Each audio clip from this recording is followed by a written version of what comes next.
Back in the early 90s, there was a movie that all my friends loved, and even to this day, over 25 years later, everyone still loves it, and that's Groundhog Day. Bill Murray and Harold Ramis's last collaboration before a 21-year hiatus in talking due to clashes on how this film should be, well, completed, has basically made its mark on pop culture, and one that's never going to go away entirely. So Sony, when they find something that's good, they find something that's pure, they find something that's wholesome, well, they basically want to find a way to absolutely positively run it into the ground. And that's what they're doing here with Groundhog Day sequel, which isn't a movie, it's in fact a VR game. Yeah. VR game. Instead of a sequel, I guess. And that's probably for the better, to be fair. Right? It's probably for the better to have a sequel be a video game rather than be a movie. We got this with Ghostbusters back in 2009, although arguably and sadly, that is no longer considered canon, even though it did feature all of the voice actors or all the actors back reprising their roles, and it was considered a good game by the definition of the fans. But then because, you know, Sony wants money and Sony doesn't want to be tied into having that be the third movie, because apparently they were working on it for so long, they decided to decanonize it in 2017 at Comic-Con. It was a shock that really, well, impacted no one. No one made a big stink about it, but I was in the room and I was like, wow, that's interesting. That's fascinating. But this particular concept, a VR-based sequel to Groundhog Day, could be interesting, depending on how it plays out. Now, it says here that Groundhog Day is getting a sequel, but it's not a movie, it's a VR game being developed by Tequila Works in partnership with Sony Pictures Virtual Reality. Groundhog Day, like father, like son, drops a player into a reoccurring day in the life of Phil Connors Jr., the son of the eventually affable Phil Connors and Rita Hansen from the 1993 film. As with the movie, the game has a player stuck in a single day, trapped in the Connors home in Puxatawny until the son, like the father did before him, learns the value of friends and family. The game is Sony Pictures Virtual Reality's first foray into branching narratives and interactive storytelling in a VR game. What it isn't is some sort of preamble or marketing ploy for a film sequel. Well, maybe it should be. Maybe it should be. Maybe it should be some kind of ploy for some kind of marketing for a film sequel. I mean, the concept of the idea is kind of, well, lame, isn't it? You know, Phil Connors Jr., some 20 odd years later, back at the Connors home in Puxatawny because Phil and Rita never actually left. Never mind the fact that I believe, according to the general consensus, Phil spent about 1,200, was it years or days? It was a long time he spent in Puxatawny, going insane over and over and over again before the end of the movie. So why would you stay? You might learn to love the town, but it almost becomes like Stockholm Syndrome if you think about it. But anyway, so the sequel picks up years later, and Phil's son, Phil Connors Jr., learns his father's secret. That he lived the same day over and over and over again until he found himself a better person. And then they're doing it again. It seems about right. It seems about what you would expect from a sequel to a movie like that. But anyway, it says here, we are not developing a new Groundhog Day movie, says Jake Zim, Senior VP of Sony Pictures VR Group. This is us expanding the storyline into a new format. We've taken Groundhog Day and put it into a musical. Now we're putting it into an immersive experience. The conceit behind Sony Pictures VR is to build out a profitable business around immersive entertainment.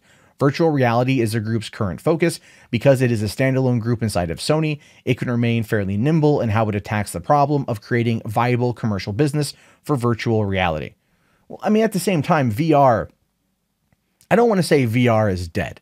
It's not dead, but it's definitely somewhat comatose. It's kind of stagnant. It's not so much flatlined, but it feels like it. You know, a couple years ago when the Rift was coming out, everyone was losing their minds. Facebook bought it. What's going to be the implications of this? Where are things going to go? Oh my God. And then it kind of came and went with a whimper. It did. It just went. The HTC Vive is still around. Beat Saber is a thing. That game looks like a lot of fun.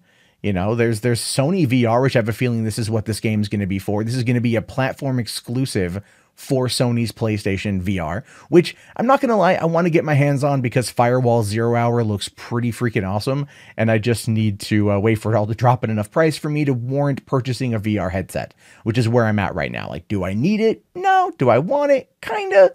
Yeah, I'll wait for it to drop in price. But then as we get closer to the PS5, who's to say that's going to be compatible, and who knows? But think of it like this. This isn't just your normal game. This kind of feels like a Telltale VR game. It really does. If you watch the trailer, it feels somewhat Telltale-ish. The design, the animation. I wouldn't be surprised if we found out there were former Telltale artists working on this game. And it is going to be more of an immersive choose your own adventure experience, or one that does have multiple branching paths and narratives. Now, that could be interesting in regards to living out this particular day. You can try to get yourself further down the plot of it all, because obviously everything's going to be on a timer. There's going to be a day-night cycle. You're going to have to live and die by that. It hits midnight or maybe 2 a.m. or something or another, and you're back ready for Groundhog Day to happen one more time, and you go and figure out the rest of the day. But when it comes to an interactive, immersive experience, that's going to get old after a while. Because remember, in Groundhog Day, by like the second half of the movie, we'd established the morning routine. Then it went into the afternoon and then the evening, so on and so forth. How is this game going to play out if every day you wake up at 6 and have to go through the same motions time and time and time again? This is where it's going to get interesting. This is where it could get potentially boring for the player. Now, that would, I wonder if the game's going to be set in stages, where you go through the morning, the noon, the night, so on and so forth, where you complete the particular branching narrative paths, at least to where you feel confident enough to go to the next phase. So when the game resets, you go through the same motions and you end up there, therefore saving yourself a lot of time. And I do feel that's kind of what they're going to have to do. Netflix's Black Mirror Bandersnatch did this, where you'd go down one particular path and you would fail. It would give you the option of either restarting the game or going back to a certain branching off point. Then you could then choose the next particular path in order to go down that one until you got to its inevitable conclusion and either reset or restarted. So it's one of those things that I think they're going to have to do. When it comes to these types of experiences, I'm all for them. I'm all for interactive branching paths, branching narratives. In the game, I mean, it looks cute. I'm not going to lie. I love Groundhog Day. I grew up watching it time and time and time again, and it's one that could be fun. It's also unnecessary. And it also feels like it's playing on nostalgia as a way of trying to sell the product, which quite frankly, none of us like. So I don't know what to expect from this. I don't know what to expect from Groundhog Day, like father, like son, but it's not the worst thing on the planet, to be fair. I just don't know if it's going to be worth the investment of VR to check it out. These are the type of games that I know they develop for VR, but they should also co-develop to go on PC and consoles and whatever, because you want to sell the VR experience. And you don't want it to be like the other Ghostbusters VR experience, which was just walk around the firehouse, or the Batman VR experience, which is just like, hey, hang out as Batman for 2 hours, maybe throw this Batarang. It really wasn't that immersive an experience. And it does feel like they're trying here because the technology has gotten better, but I don't know. We'll have to wait and see what's going to happen at the end of the day. And it could be good, it could be bad, it could be somewhere in between, but I definitely want to hear your thoughts and your opinions.